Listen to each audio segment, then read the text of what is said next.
Dear students, we are going to work out problems on consignment sent on invoice price. Invoice price ante artham entante it is more than real price of goods sent to consignee on consignment. Real price consignee ki teliyakunda undataniki invoice price తో పంపిస్తారు. Invoice price తో ఎందుకు అంటే అరుణ్ ఉన్నాడు మీరత్ లో, ఇతను కన్జైనర్. మీకు direct గా ఎగ్జాంపుల్ చెప్తూ చేస్తే బాగుంటుందన్న ఉద్దేశంతో చెప్తున్నాను. అరుణ్ ఆఫ్ మీరత్ ఇతను కన్జైనర్, సంజయ్ ఆఫ్ రాంచీ ఇతను కన్జైనీ. వింటున్నారా అందరూ? yes sir. Okay. Arun, consignor, Meerut, Sanjay, Ranchi, consignee, to be sold on his risk. అంటే మొత్తం తనే మొత్తం రిస్క్, తన యొక్క రిస్క్ తో ఎవరితో? Arun of Meerut consign 100 sewing machines to Sanjay of Ranchi to be sold on his risk. So ఇక్కడ అరుణ్ ఏం చేస్తున్నాడు? సంజయ్కి పంపిస్తున్నాడు, రాంచీలో ఉండే సంజయ్కి. సీవింగ్ మెషిన్ అంటే కుట్టు మెషిన్ లో కుట్టు యంత్రాలు మామూలు ఇవే. కుట్టు మెషిన్ అంటే తెలుసు కదా మీకు, కుట్టు మెషిన్ అంటే బట్టలు కుట్టేటివి. వాటిని పంపిస్తున్నాడు అరుణ్. యాక్చువల్ గా ఒక్కొక్క సీవింగ్ మెషిన్ యొక్క కాస్ట్ ఎంత అంటే 150. ఇప్పుడు 150 ఎక్కడ 12,000 నుంచి 15,000 ఉంది. ఎప్పుడో ఇది 1960లో అనుకుందాం, అప్పుడు 150 రూపాయలు.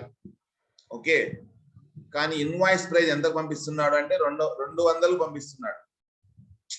ఇది కన్జైనీకి తెలియదు. 150 అనే విషయం కన్జైనీకి తెలియదు, గుర్తుపెట్టుకోండి. మనకు చెప్తున్నాడు అంతే, మనకి చెప్తున్నాడు. బట్ కన్జైనీకి ఈ విషయం తెలియదు. కన్జైనీకి ఏం తెలుస్తుందంటే 200 అనే తెలుస్తుంది. ఎందుకు అంటే ఒకవేళ అరుణ్ తెలియకుండా సంజయ్ కూడాను సొంతంగా వ్యాపారం చేసుకొని అరుణ్ యొక్క వ్యాపారాన్ని దెబ్బతీయడానికి అవకాశం ఉంటుంది. కాబట్టి కొన్ని సందర్భాలలో అసలు రేటు కన్జైనీకి తెలియకుండా కన్జైనర్ వ్యాపారం చేస్తుంటాడు. ఆ రకంగా వ్యాపారం చేయడానికి సంబంధించిందే కన్జైన్మెంట్ ను ఇన్వాయిస్ ప్రైస్ తో పంపించడం. That is the thing. Concept అర్థమైందా లేదా? ఏ ఉద్దేశంతో ఇన్వాయిస్ ప్రైస్ తో పంపిస్తారో ఎవరో రెస్పాండ్ అవ్వాలా? yes sir, అర్థమైంది sir. Right, I will move further. Arun paid freight ₹600 and insurance in transit 200. Total గా 800 అరుణ్ పెట్టినాడు. ఓకే, బాగుంది.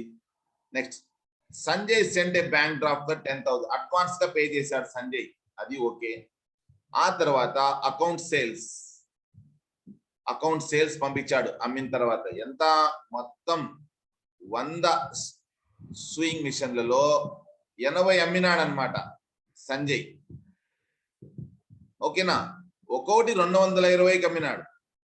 డియర్ స్టూడెంట్స్, ఇక్కడ మనము ఉన్న కాస్ట్ కంటే ఎక్కువ కాస్ట్ తో పంపిస్తున్నాము. అది ఈ రేట్ తోనే రాసుకోవాలా.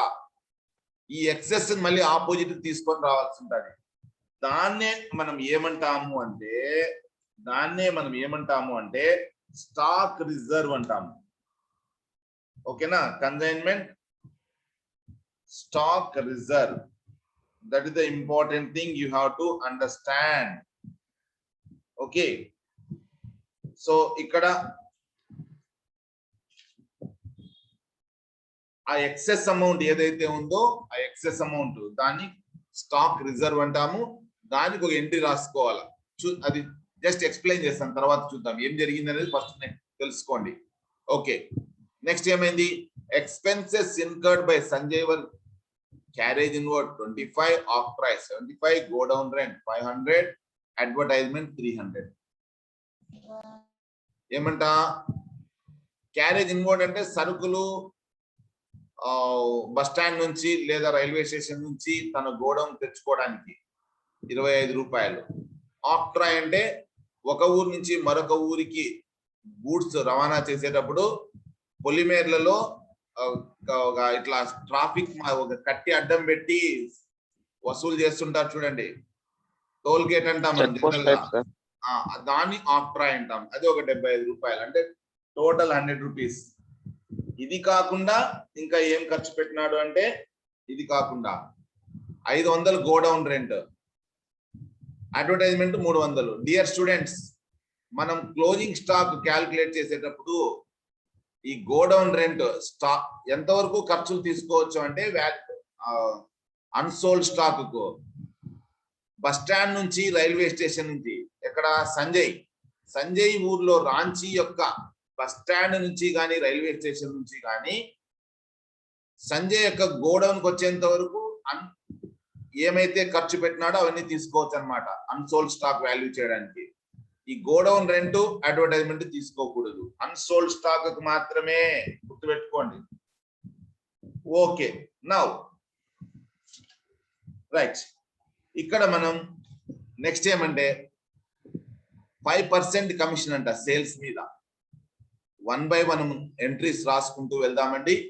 జాగ్రత్తగా వినాల్సిందిగా మీ అందరినీ రిక్వెస్ట్ చేస్తున్నాను. రైట్, నౌ ఇప్పుడు 1 by 1 మనం ఎంట్రీస్ రాసుకుంటూ వెళ్దాం.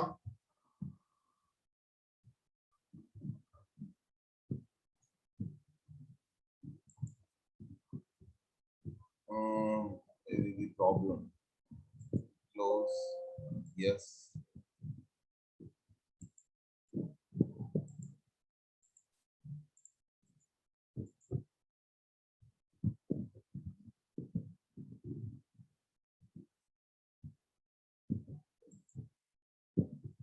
Okay, now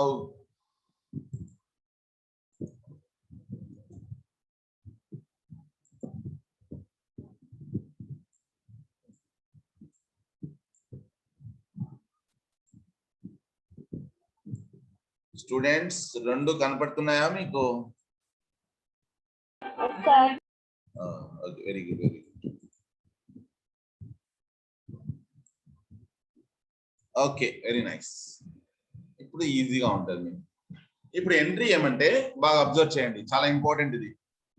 ఎంట్రీ ఏమంటే రివ్యూ లింక్. ఫస్ట్ ఎంట్రీ, సరుకులు పంపించినాడు. ఎంత పంపించినాడు? 100 సీవింగ్ మెషిన్స్ పంపించినాడు. ఎంత పంపించినాడు? ఈ 150 రాసుకోకూడదు. 150 తర్వాత ఎట్లా చేయాలని నేను చెప్తాను మీకు. ఫస్ట్ ఏం చేయాలి అంటే 200తోనే రాసుకోవాలా. ఈ విషయం తెలియదు కంజైనీకి, 150 పంపించిందే తెలియదు అనే విషయం గుర్తుపెట్టుకోండి. సో 200తోనే మల్టిప్లై చేసుకోవాల్సి ఉంటుంది. So consignment account first entry, consignment account debit to goods sent on consignment. So being goods sent on consignment, ఎన్ని పంపించాము? కుట్టు మిషన్లు 100 ఇంటూ ఎంతతో రాసుకోవాలి? 150 నా 200?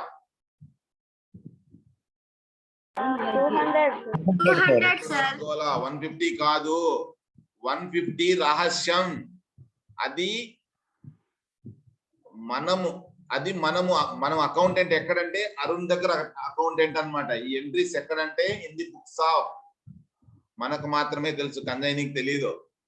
In the books of Arun, మనం అకౌంటెంట్ అరుణ్ దగ్గర. In the books of Arun లో మనం ఎంట్రీస్ రాస్తున్నాం. Consignment account debit to goods sent on consignment. Okay, so 20,000 అన్నమాట, 20,000 ఇట్లా రాస్తాం. ఓకే, ఆ తర్వాత ఖర్చులు ఏమేమి పెట్టినాడు చెప్పండి?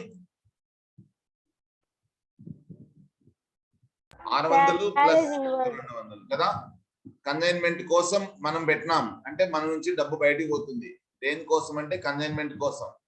Consignment account debit 800 to cash account. మన నుంచి బయటకు పోతుంది cash. So being expenses paid on consignment, being expenses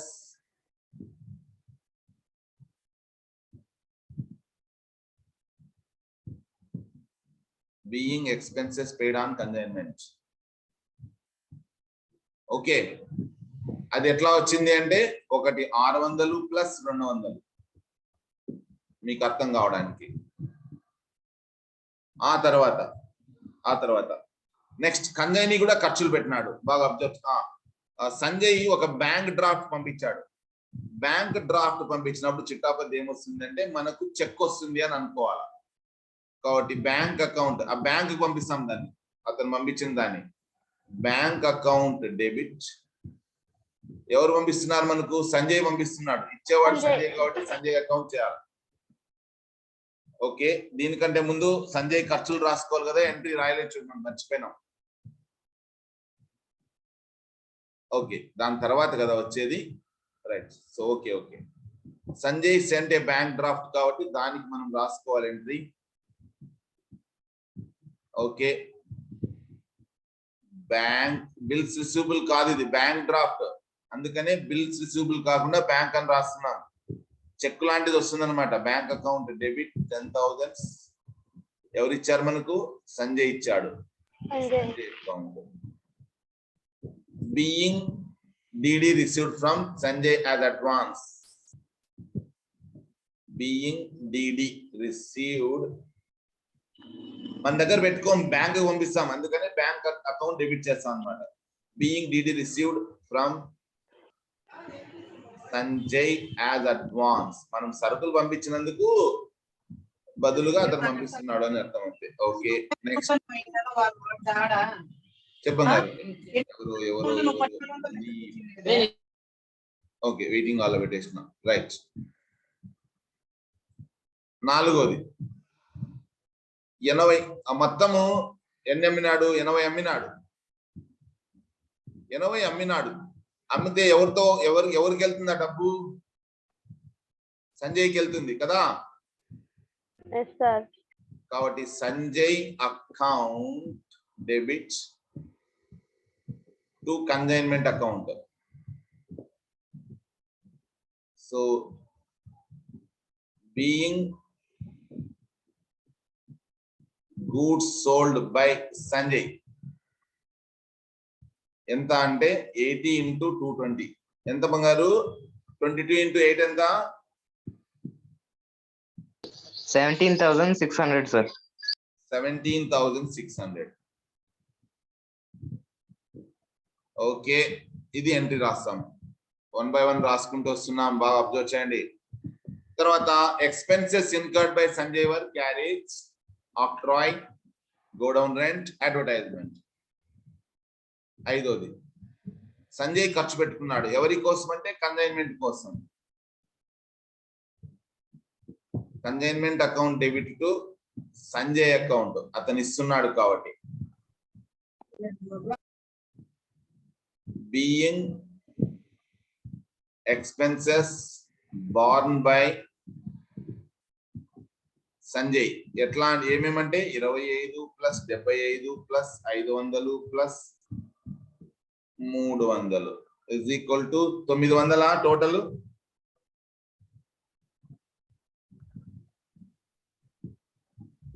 చూడు కరెక్టేనా నేను చెప్తున్నది? Yes sir. Yes sir. Am I right or not?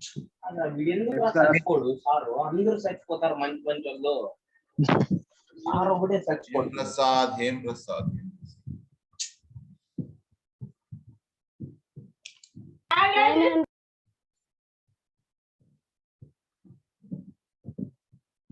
Amount correctena? 900 sir. Okay.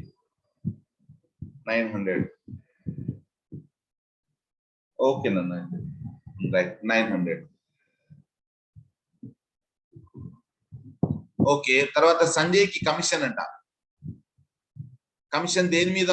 మనం కమిషన్ అమ్మకాల మీద. కాబట్టి కన్సైన్మెంట్ అకౌంట్ డెబిట్,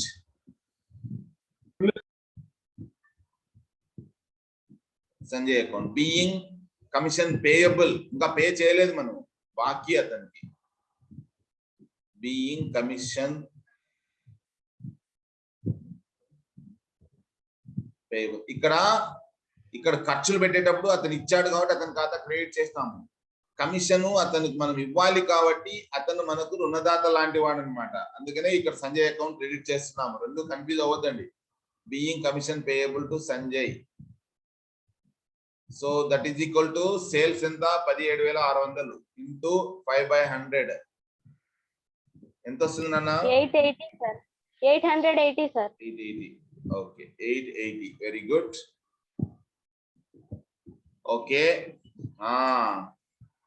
ఇప్పుడు ఊదులు తగ్గించాలా మనం. ఏం తగ్గించాలి? అనవసరంగా మనం ఎక్సెస్, నికరంగా మనకి ఎంత లాభం అనేది తెలియాలి కదా, అవునా కదా? రియల్ గా ఎంత లాభం అనేది మనకు తెలియాలి. That is the important point. You have to understand. ఎంత లాభం అనేది తెలియాలి. సో దాట్ అంటే సో ఇక్కడ సరే మనం ఏం చేస్తామంటే ఫస్ట్ క్లోజింగ్ స్టాక్ క్యాల్కులేట్ చేద్దామా? Closing stock. Okay sir. Okay okay very good very good. Closing stock calculate చేద్దాం. క్లోజింగ్ స్టాక్ కూడాను మనము ఎక్సెస్ అమౌంట్ తోనే చేస్తాము. ఎక్సెస్ మనీ మనం బయట తీసుకొచ్చుకుంటాము. ఎట్లా అనేది తర్వాత చెప్తాను. సరే క్లోజింగ్ స్టాక్ ఎంట్రీస్ మాత్రమే రాస్తాను. ప్రాబ్లం మీకు వీడియో పంపిస్తాను, మధ్యాహ్నం అట్లా అప్లోడ్ చేస్తాను. ఓకే, ప్రాబ్లం చూసి నోట్స్ రాసుకోండి. నేను మళ్ళీ సపరేట్ గా దీన్ని పంపించను నేను. Closing stock. క్లోజింగ్ స్టాక్ అంటే value of closing stock is equal to 20 ఉన్నాయి. 20 ఇంటూ 200 ఎంత అవుతుంది? ఎట్లా అంటే 100 కదా, 100 లో 80 పోతే 20నే కదా. టోటల్ ఇవి టోటల్, ఇది సేల్ సోల్డ్, ఇది టోటల్ 100 అయితే 80 అమ్మినాము. ఇక మిగిలిండేది స్టాక్ అన్నమాట. ఓకే, 20 ఇంటూ 200 తో మల్టిప్లై చేయాలి మనం ఇన్వాయిస్ ప్రైస్ తోనే. 20 into 200 is equal to 2 2s are 4. 4,000 sir. Okay, add consignor expenses.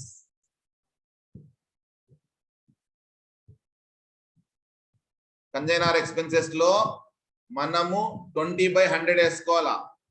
ఎందుకు 20 అంటే మిగిలిండేది ఎంత ఉంది? ఇంకా 20 మిగిలినాయి కాబట్టి దానికి సంబంధించిన ఖర్చులు మాత్రమే క్లోజింగ్ స్టాక్ కి వాల్యూ యాడ్ చేయాల్సి ఉంటది. సో ఎంత ఖర్చు పెట్టినాడు అంటే 800 ఖర్చు పెట్టినాడు. Consignor 600 plus 200 is equal to 800. 800 లో 20/100 తీసుకోవాలి మనం. ఎంత అవుతుంది 20/100 అంటే? 16 కదా, 160. కన్సైనీ ఎక్స్పెన్సెస్ కూడా తీసుకోవాలన్న. యాడ్ ఎక్కడి వరకు? ఇవి నాన్ రికరింగ్ ఎక్స్పెన్సెస్ తీసుకోవాలన్నమాట. కన్సైనీ ఎక్స్పెన్సెస్ ఎక్కడి వరకు అంటే రాంచీ బస్ స్టాండ్ లేదా రైల్వే స్టేషన్ నుంచి గోడౌన్ వరకు ఏమేమి ఖర్చు పెట్టినాడంటే గ్యారేజ్ ఇన్వర్డ్ 25, ఆక్ట్రాయ్ 75, అవి మాత్రమే తీసుకోవాలా. 25 ప్లస్ 75 100 అన్నమాట. 100 ఇంటూ 20/100 ఇస్ ఈక్వల్ టు ఎంత అవుతుంది? ఖర్చులు ఇవి కన్సైనీ పెట్టినవి. సార్ ఎందుకు సార్ ఈ అడ్వర్టైజ్మెంట్ గోడౌన్ రెంట్ తీసుకోలేదంటే, గోడౌన్ చేరిన తర్వాత అవి రికరింగ్ ఎక్స్పెన్సెస్ అవుతాయి, పదే పదే వచ్చేటివి, నాన్ రికరింగ్ కాదు. అందుకనే మనం తీసుకోమన్నమాట. సో ఓకేనా?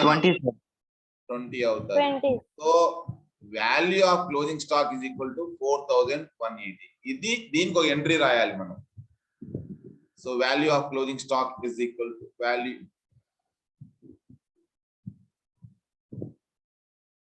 ఇది మనం క్రెడిట్ సైడ్ రాసుకుంటాం కాబట్టి closing stock. Stock on consignment entry ఏమొస్తుందంటే స్టాక్ ఆన్ కన్సైన్మెంట్. కరెక్టేనా? Stock on consignment account debit 4182 consignment account credit side వస్తుంది. కన్సైన్మెంట్ అకౌంట్ క్రెడిట్ సైడ్ వస్తుంది అనమాట 4180. So being for value of unsold stock అని రాసుకుంటాం. Okay, బాగుంది. ఇప్పుడు ఏం చేయాలి అంటే ఆ ఎక్సెస్ అమౌంట్ ఉంది నాన్న, అది మనం తగ్గించుకోవాలి. రెండు వైపులా వేసుకోవాల్సి ఉంటుంది. వాల్యూ అన్సోల్డ్ స్టాక్ లో ఉంది, తర్వాత అన్సోల్డ్ స్టాక్ లో ఎగ్జాంపుల్, తర్వాత దీంట్లో కూడా ఉంది. ఇప్పుడు ఒకటి అబ్జర్వ్ చేయండి, బాగా అబ్జర్వ్ చేయండి మీరు. This is very very important. మనము రియల్ గా లాభం ఎంత అనేది కనుక్కోవాలా లేదా? మనం అదే కదా కనుక్కోవాల్సింది. Yes sir. కానీ ఇక్కడ మనకు వచ్చిండేది ఎంతటితో వచ్చినాయి అంటే ఒక్కొక్క స్టాక్ వచ్చి 150తో వచ్చినాయి కదా, అది రియల్ ప్రైస్. ఓకేనా? So invoice price is equal to 200. Real price ఎంత? 150.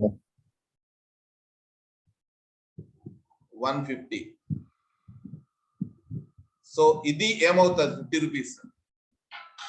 అమ్మా ఏం వద్దులేమ్మా, ఏం అవసరం లేదు. ఓకే, రియల్ ప్రైస్ ఇది ఎక్సెస్ అన్నమాట. దీన్ని లోడింగ్ అంటారు. లోడింగ్ ఏమంటారు? దీన్ని ఎక్సెస్ అన్నమాట. కన్సైనీకి అసలు విషయం తెలియకూడదని పంపించాం.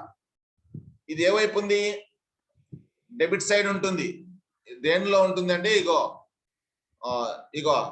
Consignment account debit to goods sent on consignment అనేది ఎక్కడ ఉంటుందంటే ఒక్క నిమిషం ఇంకొక పేజ్ తీసుకుంటా.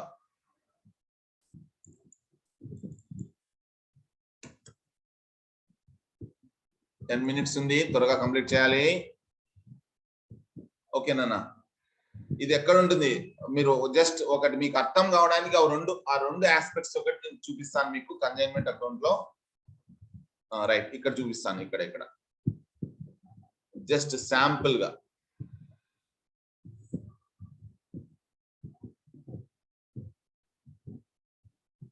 కన్సైన్మెంట్ అకౌంట్ లో.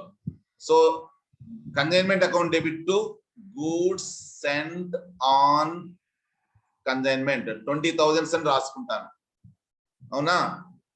అంతే కదా? ఈ ఎంట్రీకి అంతే కదా. కన్సైన్మెంట్ అకౌంట్ లో 2 గూడ్స్ సెంట్ ఆన్ కన్సైన్మెంట్ అని రాసుకుంటాను కదా. కానీ రియల్ గా వాల్యూ ఎంత ఎక్సెస్ పంపిస్తున్నాను అనేది ఇంపార్టెంట్. ఇక్కడ చూడు, నేను సరుకులు పంపిస్తున్నది ఏమి 100 into 200తో తెలియకుండా అతను పంపిస్తున్నాను. కానీ యాక్చువల్ గా దాని కాస్ట్ ఎంత అంటే 100 into 150 is equal to 15,000. Excess గా నేను 5,000 అనవసరంగా ఏం చేశాను? ఈ పక్క రాసుకున్నాను. యాక్చువల్ గా దాని కాస్ట్ ఎంత చెప్పండి? 15,000 కదా. అవునా కాదా? డెబిట్ సైడ్ రాసుకోవాల్సింది 15,000 20,000. మరి మనకి రియల్ గా ప్రాఫిట్ తెలియాలి అంటే ఆ ఎక్సెస్ ఉంది కదా, 20,000లో 15,000 పోతే 5,000. ఇది ఈ పక్క రాసుకోవాలన్నమాట. ఈ పక్క రాసుకొని ఏం రాసుకోవాలి అంటే ఎంట్రీ దీనికి ఏం రాసుకోవాలి అంటే మనం చేయాల్సింది okay, goods sent on consignment account debit to consignment account అని రాసుకోవాలి.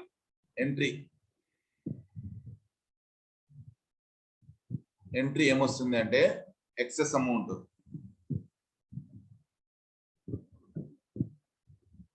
ఇది ఒక్కటి ఇంపార్టెంట్ మీకు.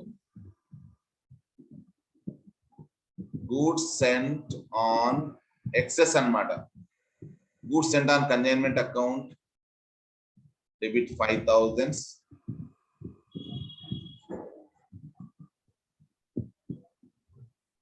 To consignment account.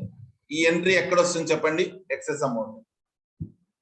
కన్సైన్మెంట్ లో గూడ్స్ సెంట్ ఆన్ కన్సైన్మెంట్ లో అయితే టు కన్సైన్మెంట్ అని రాసుకుంటాం. కన్సైన్మెంట్ లో అయితే క్రెడిట్ సైడ్. అది ఆ రకంగా దాన్ని బ్యాలెన్స్ చేస్తాం అన్నమాట. ఆ ఊదుడును తగ్గించేస్తాం by goods sent on consignment. ఇప్పుడు చూడండి 20, ఇప్పుడు నికరంగా 15,000తో రాసుకున్నట్టుందా లేదా? ఇది ఇప్పుడు మ్యాచ్ అయిందా లేదా? 15,000తోనే ఎగ్జాక్ట్ గా రాసుకున్నట్టుంది. ఇదంతా ఎందుకు చేస్తామంటే కన్సైనింగ్ తెలియకోకుండా చేసుకోవడానికి ఇదంతా మనము డ్రామా ఆడతాము అంతే. సరే, అట్లనే స్టాక్ కూడాను మనము ఎక్సెస్ ప్రైస్ తోనే వాల్యూ చేసాం, గుర్తుందా? 150తో చేసామా లేకపోతే 200తో చేసామా స్టాక్?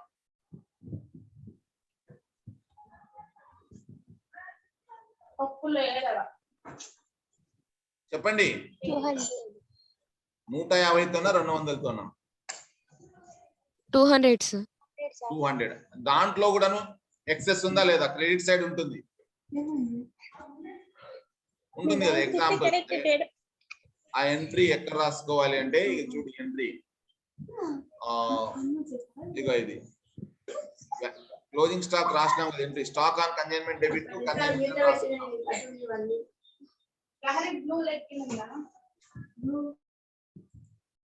స్టాక్ ఆన్ కన్సైన్మెంట్ అది కూడా రాద్దాం. స్టాక్ ఆన్, మీకు పాయింట్ అర్థం అవుతుంది. Stock on consignment account debit to consignment account. So consignment లో బై స్టాక్ ఆన్ కన్సైన్మెంట్ అని రాసుకుంటాం. బై స్టాక్ ఆన్ కన్సైన్మెంట్ ఎంత? అది 4,180. దీంట్లో కూడా 20 యాక్చువల్ గా మనము 20 into 200 వేసుకుంటే 4,000 వచ్చింది. కానీ దాని రియల్ కాస్ట్ 20 into 15 కదా, 115 కదా. అంటే ఎంత? 3,000. దీంట్లో కూడా ఎక్సెస్ ఉందా లేదా? ఈ పక్క కూడా మనం 1,000 రూపాయలు ఎక్సెస్ రాసుకున్నాము. ఈ పక్క 15,000 బదులు 20,000 ఎట్లా రాసుకున్నామో ఇక్కడ 3,000 బదులు 4,000 రాసుకున్నాము. అది ఎక్సెస్ అన్నమాట.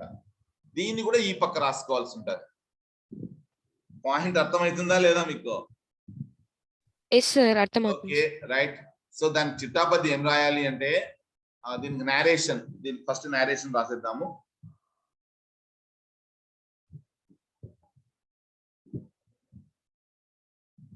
being the loading in invoice price adjusted. Adjust చేసినాం అన్నమాట. మనం 20,000ని ఆ పక్కకు 5,000, 20,000 ఎక్సెస్ ఉంటే 5,000 ఆ పక్క రాసుకొని అడ్జస్ట్ చేసినాం. Is adjusted, invoice price is adjusted ఇట్లా రాస్తాం.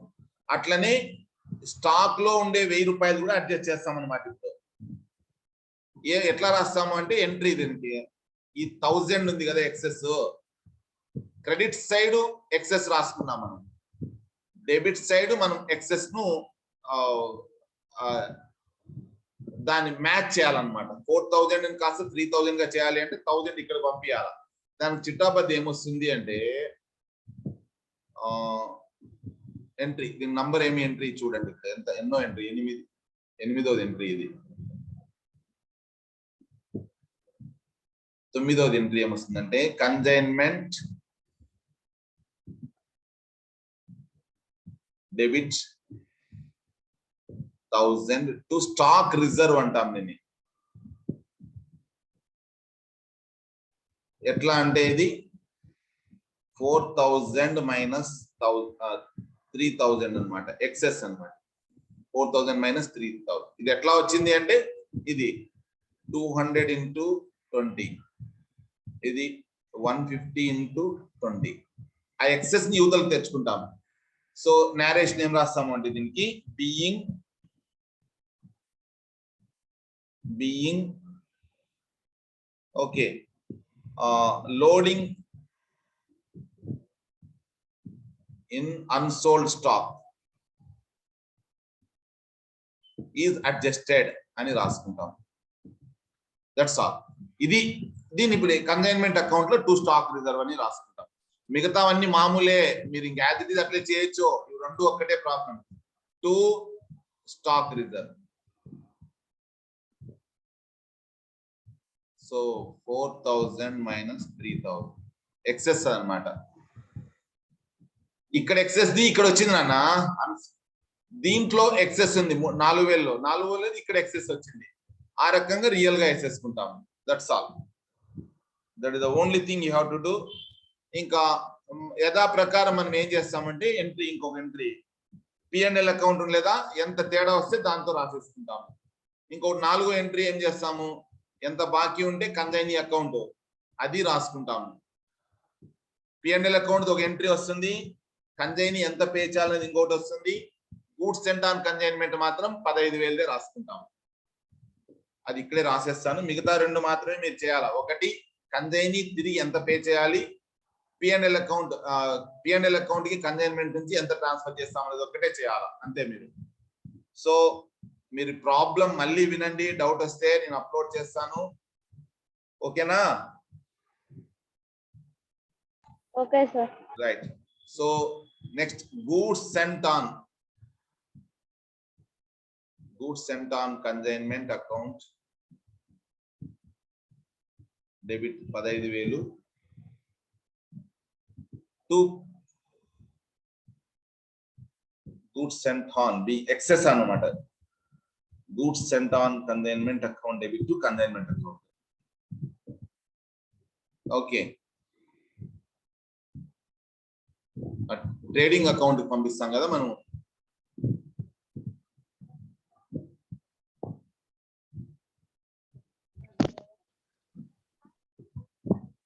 అది